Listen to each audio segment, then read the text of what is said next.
Nabi dan para sahabat kalau ada ceramah, langsung dekat-dekat semua.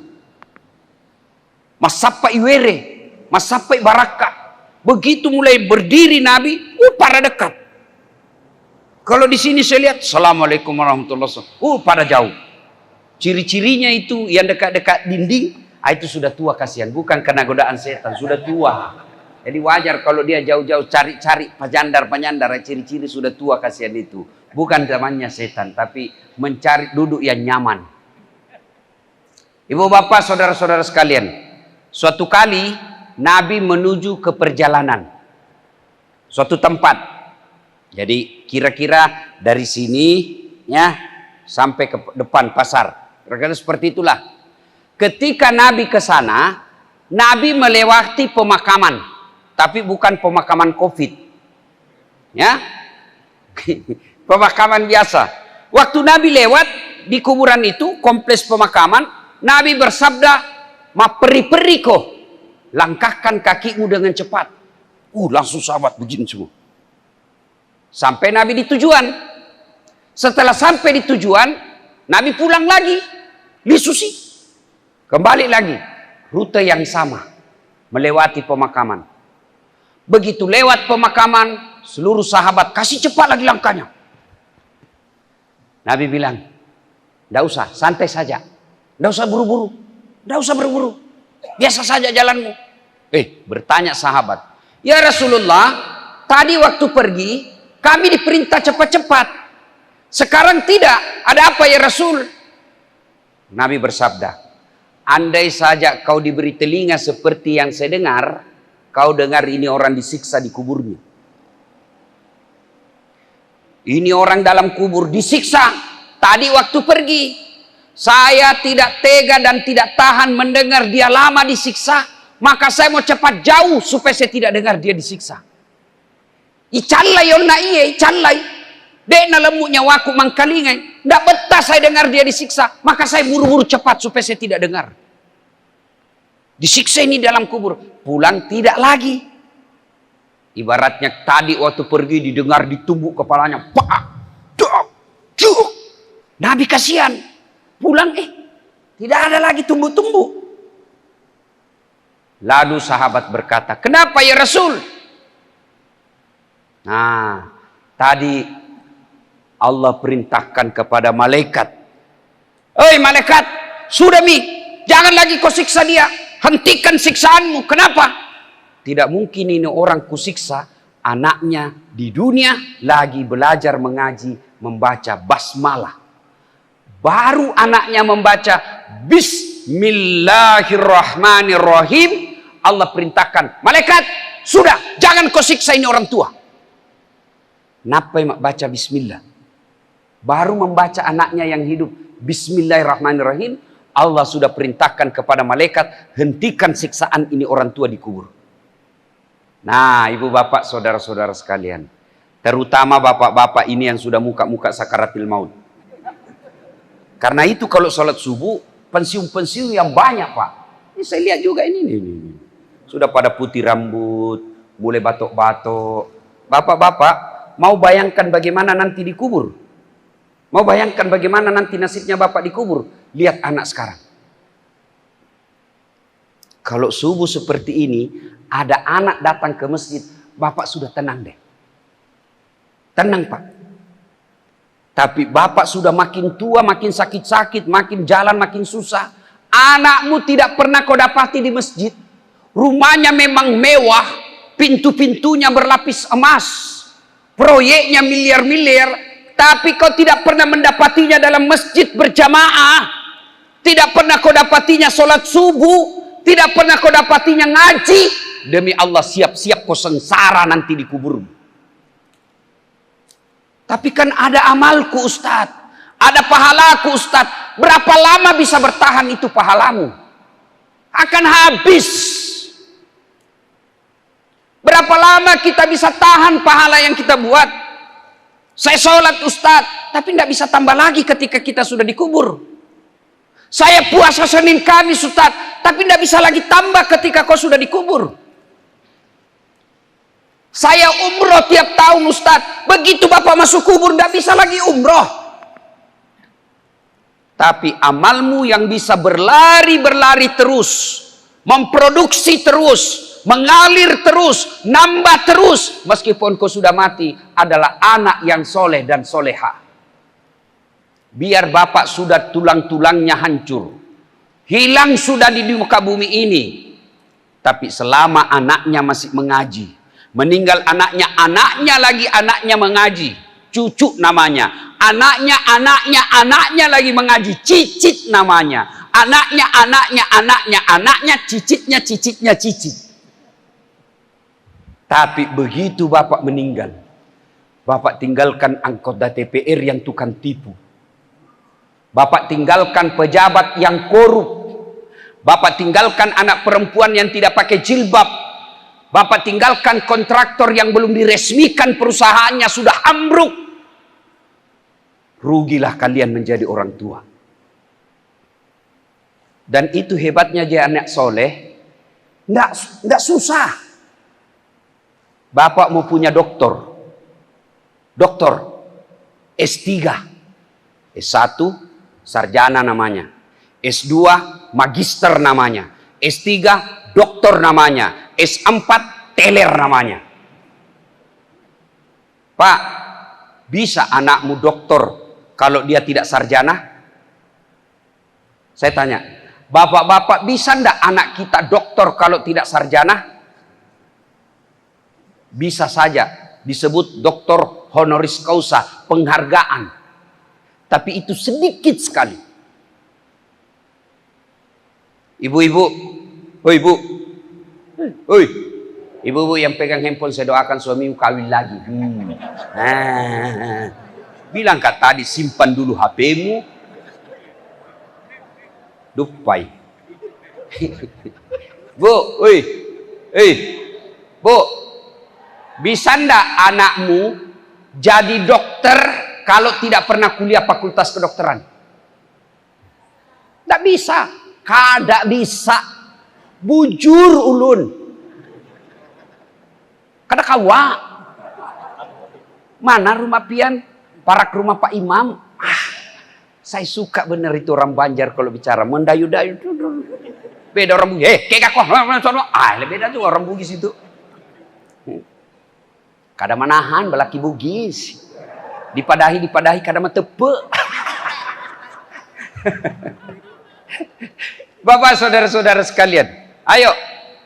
Bisa ndak bapak ibu punya anak bupati kalau sedikit yang pilih di wali kota sini? Bisa ndak jadi pejabat anak kita jadi bupati kalau dia tidak ikut pilkada? Bisa? Tolong jawab ini bapak-bapak. Bisa ndak anak kita jadi bupati kalau dia tidak ikut pilkada? Bisa saja. Itu sedikit tiba-tiba meninggal. PJ namanya, pejabat. Tapi mau jadi bupati sulit. Mau jadi dokter ada syaratnya berat. Mau jadi doktor S3 berat lagi. Tidak semua orang bisa. Tapi anak jadi soleh, soleha, bisa ndak anak kita soleh dan soleha tidak doktor? Bisa ndak? Bisa. Bisa ndak anak kita jadi soleh dan soleha tanpa harus pilkada? Bisa. Bisa ndak anak kita soleh dan soleha padahal orang tuanya miskin? Bisa. Jadi soleh dan soleha anak kita tidak susah, tidak perlu biaya mahal, tidak perlu wajib pilkada, tidak harus sekolah tinggi-tinggi.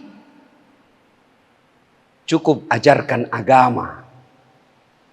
Belajar agama tidak perlu ke luar negeri. Belajar agama tidak harus ke Jakarta. Enggak. Sini. Sudah ini belajar agama. Belajar agama tidak harus di pesantren. Siapa bilang wajib di pesantren anak-anak baru belajar agama? Enggak. Saya tidak pernah pesantren. Tidak pernah pondok. Bisa jadi ustadz. Dan bukan takabur. Alhamdulillah sekarang di Indonesia penceramah yang paling banyak penontonnya Dasat Latif. Berapa penonton viewer saya di YouTube sekarang Pak? 184 juta. Sudah lebih penduduk Indonesia sedekahnya. Dan tidak pernah mondok. Bagaimana caranya bisa Ustaz? Didik anakmu. Didik anak. Mendidik anak sudah diajarkan. Ini nih, pian-pian sabarataan. Hah? Dia bilang orang, Ustadz bagaimana Ustadz bisa mau cepat bahasa pandai belajar bapender Banjar? Gampang, cari istri orang Banjar, cepat sudah itu. Hah? Kada wani.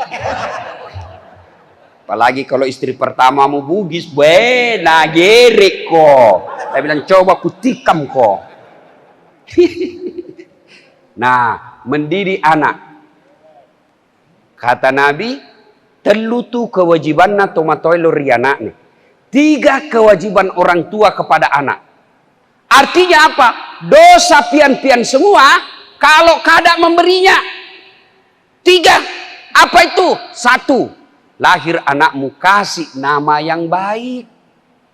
Maka begitu lahir anak, telepon ulama, telepon ustadz. Ustadz, saya lahiran, tolong kasih nama anak saya Ustadz. Kalau bisa jangan ke SMS, jangan ke WhatsApp, telepon sebagai kemuliaannya itu ulama.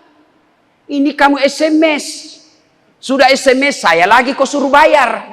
Ada juga itu SMS saya, Pak. Nomor ini gagal mengirim pesan. Jika Anda setuju membayar Rp460, ketik yes. Kau sudah mau dikasih nama, kita lagi kau suruh bayar. Seke. Ya, telepon. Lebih bagus kalau kau sekampung datangi itu ulama. Bukan kau muliakan dasar latifnya, tapi kau memuliakan ulamamu. Dan itu ajaran agama. Jangan kalau pejabat kau datangi, kau cium tangannya padahal baru tanda tangan korupsi. Tukang tipu, pembohong, kau muliakan, datang di rumah. Iya Pak, beleng-beleng. Ustadz, guru, ada anak saya nih lahiran, monggo kasih nama Ustadz. Saya mau dia penghafal Quran, apa nama? Perempuan, kasihlah nama Hafizah. Karena begitu dipanggil Hafizah, artinya wahai penghafal Quran. Semua yang panggil, dia doakan anakmu jadi penghafal Quran.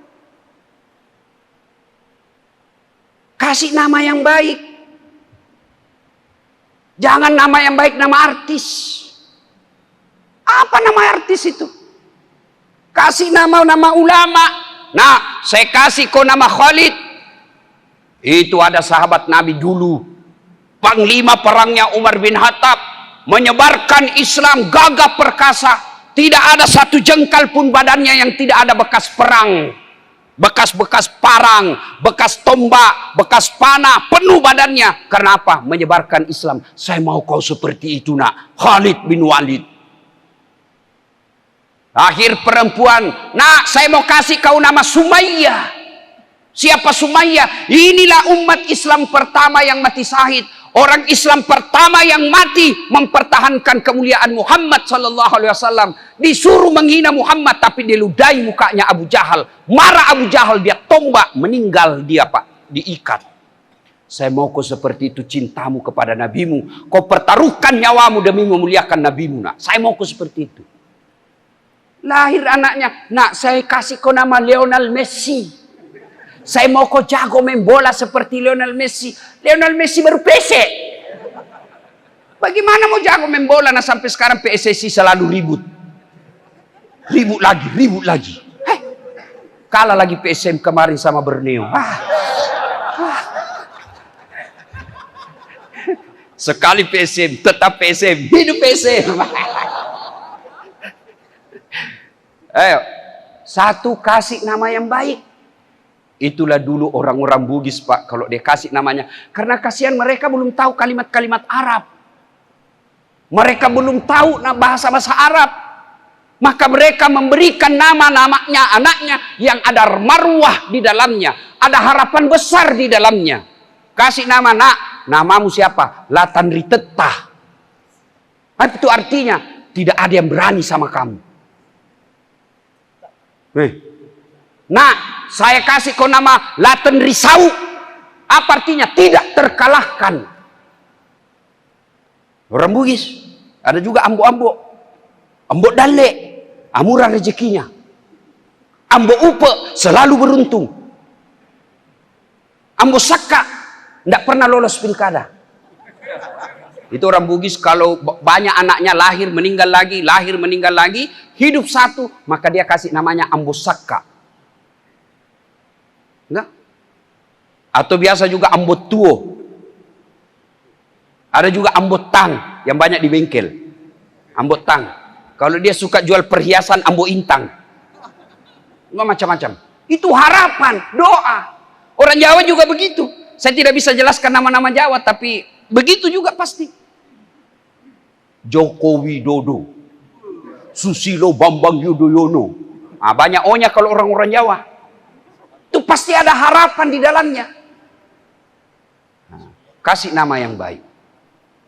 Yang kedua, setelah kasih nama yang baik, beri makan. Pandai. Tapi ingat ketika memberi makan anak, halalan, thayyiban, wasi'an. Cari nafkah. Allah tidak larang kau jadi pedagang, tapi jadi pedagang yang jujur. Jangan kau tipu pembelimu. Datanglah orang kasihan dari Berau ke Samarinda belanja. Begitu sampai di Samarinda, berjam-jam dia jalan dari Berau naik mobil. Seharian macet lagi dengan harapan membeli barang yang bagus di kota Samarinda. Dia tidak beli di Berau padahal dijual, tapi dia lebih yakin barang di Samarinda lebih baik. Ketemu pedagang tukang tipu. Bagus ini, bau bujur, asli bujur demi Allah. Padahal palsu. Sampai kasihan di Berau, baru 2 bulan dia pakai, hancur padahal itu uang penderitaannya dibelikan. Ternyata kau tipu. Bagaimana anakmu mau halal? Kenapa? Kau kasih makan anakmu uang haram, maka anakmu keras hatinya. Kau tipu orang ketika kau berdagang. Allah tidak larang kau jadi kontraktor, tapi jangan kau menipu proyek. Allah tidak larang kau jadi calo, tapi jangan menipu orang. Pernah dengar ini, baru-baru ada kisah ini. Kemarin saya ceramah, 2 hari yang lalu di depan Pak Jokowi saya ceramah. Bapak Presiden, di depan pintu surga, seluruh penghuni surga sudah mau masuk surga. Begitu mau dibuka pintu ternyata macet kuncinya, Pak. Masuk lagi, tidak mau terbuka pintu. Tiba-tiba malaikat berkata, adakah yang bisa memperbaiki kunci? Maju orang pertama.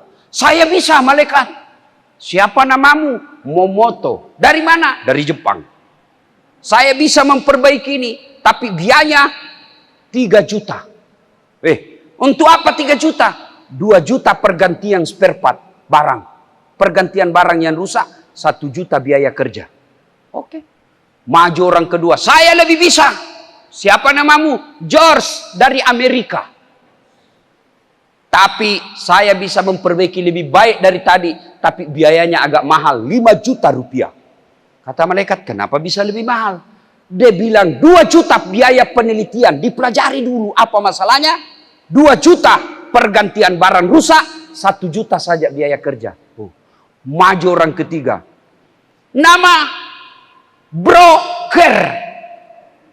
Dari mana? Indonesia. Saya bisa lebih baik dari Jepang dan Amerika. Cuma biayanya agak lebih mahal. Berapa kau minta? 15 juta. Wih, kaget semua orang. Kenapa bisa lebih mahal? Dia dekati malaikat. Jangan ribut malaikat. 15 juta itu 5 juta untuk kamu. 5 juta untuk saya. 5 juta kasih orang Jepang, dia kerja. Dia masih untung kalau dikasih 5 juta. Oh, marah malaikat. Kau kira ini negaramu, tendang masuk neraka. Langsung tak lempar. Ini yang rusak negara kita. Ya. Silahkan jadi pedagang. Cari nafkah apa saja. Tapi yang halal.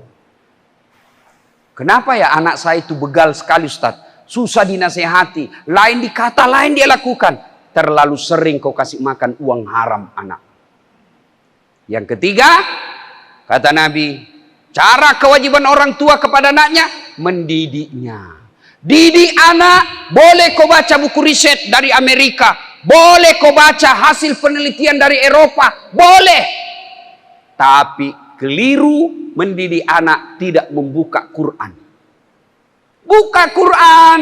Quran mendidik, ya bunayya, wahai anakku, la tusrik billah, jangan kau serikatkan Allah. Maka pendidikan pertama kepada anak ketika dia sudah mulai balik, maka pertama ajarkan anak kita la ilaha illallah Muhammadur Rasulullah. Tidak Tuhan selain Allah dan Muhammad adalah utusan Allah. Nah, besok-besok kau temu sama orang, jenggotnya sampai di perut, gamisnya luar biasa, baunya bau Makkah, ayat dia hafal satu Al-Quran, semua hadis dia kuasai, tapi dia mengaku Nabi, langsung kau tinggalkan. Haram kau percaya sama dia. Itu akidah.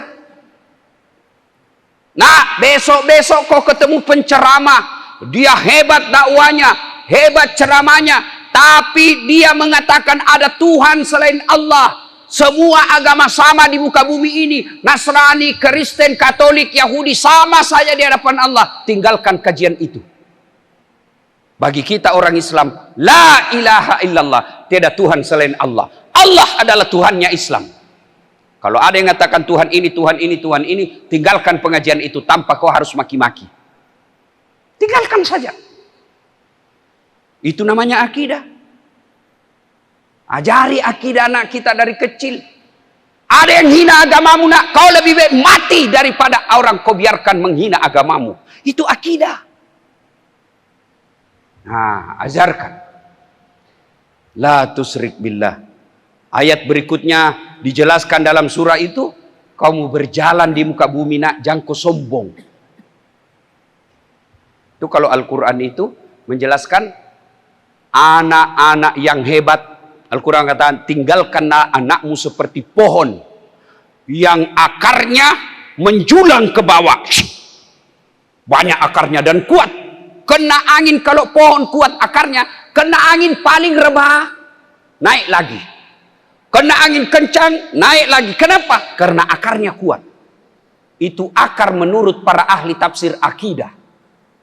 Kalau dia akidahnya baik, dia bergaul kemana saja, cobaan apa saja dia alami, dia tidak akan jatuh. Paling dia bengkok, naik lagi.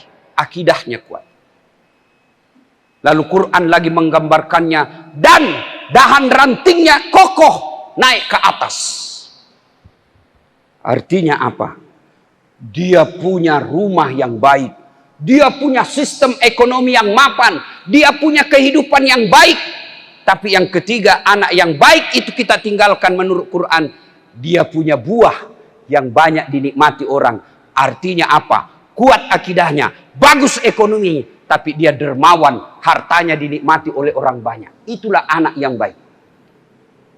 Nah, ibu bapak, saudara-saudara sekalian, setelah kita kasih makan yang halal, kita didik, kasih nama yang bagus, jangan pernah melupakan bahwa hidayah datang dari Allah. Maka kita doakan. Selesai sholat bapak doakan, Allahumma rabbi habli minas sholihin. Tidak harus Dasat Latif yang doakan, tidak harus guru kita yang doakan, siapa saja yang doakan boleh, tapi lebih utama dari bibir ibunya yang doakan.